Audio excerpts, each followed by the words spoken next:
اعوذ بالله من الشیطان الرجیم. بسم الله الرحمن الرحیم.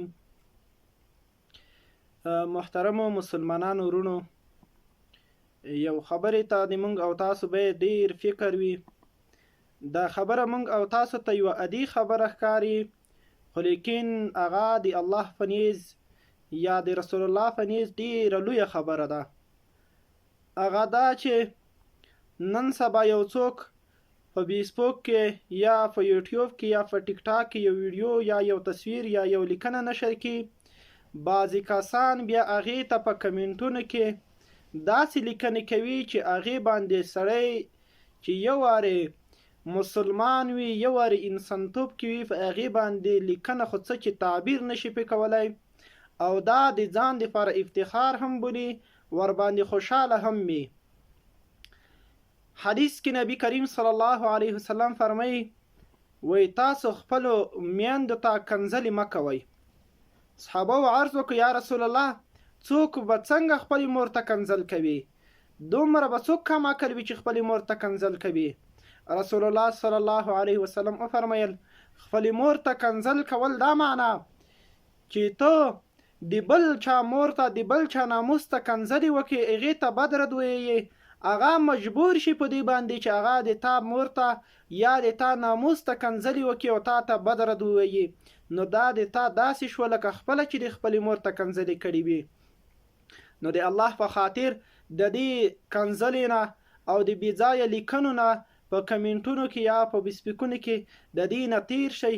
هېڅوک دې ته مه مجبوره کوئ چې هغه مجبور شي په دې باندې چې د تا ناموس ته کنځلې وکړي، تا د ناموس بې عزتي وکړي، ځکه ته چې د بل چا ناموس ته کنځلې کې هغه مجبوریږي په دې باندې چې هغه تا ته کنځلې وکړي.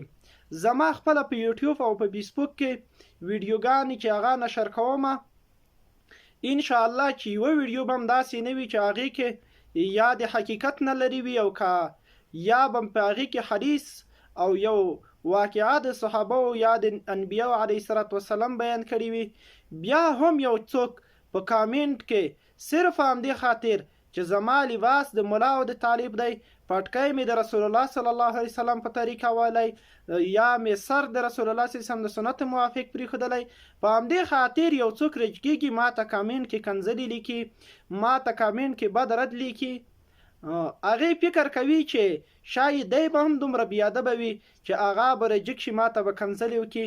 الله مې دې وساتي، انشاءالله تر نن ورځې پورې به زما په کامنټ یا په څه کې یو څوک ثابت نه کړي چې هغې ته ما داسې بد رد ویلي وي. حتی تر دې چې سپیسونو کې زه د ډېرو کسانو سره غلی یم، هغه ځان ته د جمهوریت پلو وایي، زه نه پوهېږم چې څنګه دوی ځان ته افغانان وایي، څنګه ځان ته دوی مسلمانان وایي. کاش چې دوی په دې پښتو باندې خبرې نه کولی، یو چا د دوی د پښتو نه لیدلی چې دوی په پښتو کې دومره بد رد لیکنې کوي، په پښتو کې دومره بد رد وایي.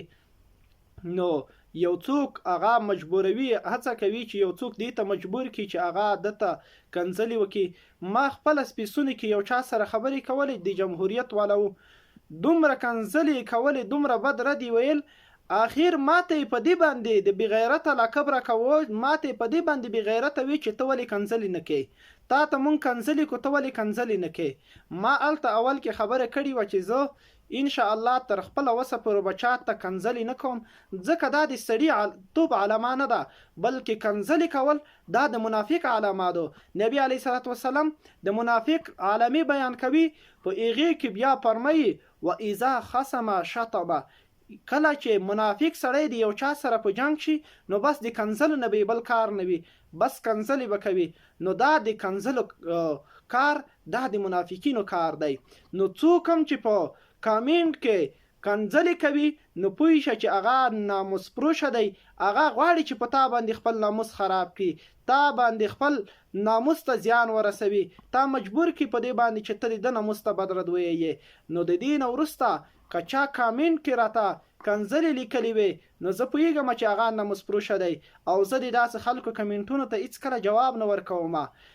حتی تر دې پوره چې زه د یو کافر د یو عیسوي سره هم دلیل وایم، ما مسنجر کې ما سره ثبوتونه شته چې ما د عیسویانو سره هم دلیلونه ویلي دي، خو لیکن هغه چې په یو منطق او په دلیل باندې بنا وي هغې سره دلیل وایم.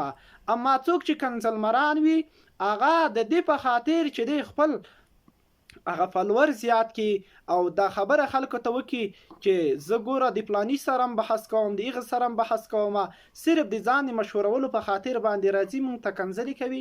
نو ان شاء الله د داسې خلکو مونږ پروا نه لرو او د هغې کنځلو ته هیڅ جواب نه ورکوو. دلیل او منطق چې څوک وایي هغې ته به ان شاء الله تر خپل وسه پورې جواب ورکوو، هغې ته به کلک ولاړ یو. اما څوک چې کنځلې کوي پوه شه چې هغه ناموس پروشه دی، هغه غواړي چې خپل ناموس خرڅ کړي. ما مخکې درته وی یو ورځ یو سپیس کې څه کسان وو هغې ځان ته جمهوریت پالانه ویل، دا د اشرف غني تصویرونه یې لګولي وو، د ملي بیرغ تصویرونه یې لګولي وو، کنځلې کولې د ما لنډ یو جواب و د دې لپاره، بس همدا ما ویل زه د بل چا ناموس ته په بده سترګه نه ګورم. ځکه تاسو ماته کنځلې کوئ نو دا معنی چې تاسو ماته خپل ناموس سره مخته کوئ، نو زه د بل چا ناموس ته په بده سترګه نه ګورم، ماته ناموس ما مخته کوئ. نو هیڅوک باید چاته په کامنټ کې یا په پوسټ کې یا په مسنجر کې دا کنځلې او دا بد رد ویل دا ونه کړي. که چا کول نو پوه شه چې یا منافق دی او یا ناموس پروشه دی. نو د منافق او ناموس پروشه سره مونږ هیڅ دلیل نه وایو، هیڅ ورسره په جواب باندې نه ارزي. هغه د کاری سید خوسي یو خبره ده، وای هغه خبريال ورنه پوښتنه کړي نه دی هغه په جواب کې وای هغه په جواب نه ارزي، ځکه وای هغه خرم په ونی خېګول. نو باسي داسي وی چې هغه خره په ونی خېګوي نه هغه سره مونږ جواب نه وایو. نو کڅوک منطقي دلیل وایي هغه طبيعم یو کس مجبوري کی چې دته جواب ورکړي، اما دغه ناموس پرشان او دغه کنځلمرانو ته مونږ جواب نه ورکوو.